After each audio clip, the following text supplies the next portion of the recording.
Weight loss માટે સૌથી best ગણાતા એવા પ્રોટીન શેકની રેસીપી. આ પ્રોટીન શેકને તમે બ્રેકફાસ્ટ અથવા તો ડિનરના રિપ્લેસમેન્ટમાં લઈ શકો છો અને તેનાથી ખૂબ જ જલ્દી અને એકદમ હેલ્ધી વેઇટ લોસ થાય છે.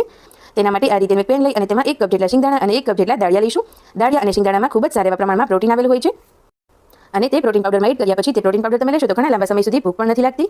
આપણે તેને હલકા એવા શેકી લેવાનું છે. લગભગ 1 મિનિટ માટે જ શેકીશું. ત્યારબાદ આપણે ડ્રાયફ્રૂટ લઈશું. તેમાં મેં કાજુ, બદામ, અખરોટ અને પિસ્તા લીધેલા છે. તેને પણ 2 મિનિટ માટે શેકી લઈએ અને ત્યારબાદ તેને પણ આપણે સેમ પ્લેટમાં કાઢી લઈશું. હવે આપણે તેને ઠરવા માટે મૂકીશું. 5 મિનિટ પછી આપણે બધું જ સરસ રીતે મિક્સરના જારમાં એડ કરી અને આ રીતે પાવડર કરી લઈશું. આ પાવડરમાં જો તમારે હજુ કંઈ એડ કરવું હોય તો તમે થોડા મખાના અથવા તો ઓટ્સ પણ એડ કરી શકો છો. આ પ્રોટીન પાવડર વેઇટ લોસમાં ખૂબ જ હેલ્પ કરે છે, જેને તમે એક વખત બનાવી અને આ રીતે એરટાઇટ કન્ટેનરમાં સ્ટોર કરી શકો છો. હવે તેમાંથી પ્રોટીન શેક બનાવવા માટે આપણે 2 ચમચી જેટલો પ્રોટીન પાવડર લઈશું.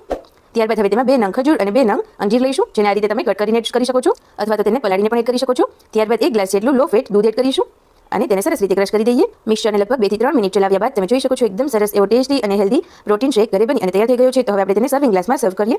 સવારે નાસ્તાની જગ્યા પર અથવા તો રાતનું ડિનર સ્કીપ કરી અને તમે આ પ્રોટીન શેક લેશો તો શરીરને પ્રોટીન પણ મળશે અને વેઇટ લોસમાં પણ ખૂબ જ સારી એવી મદદ કરશે.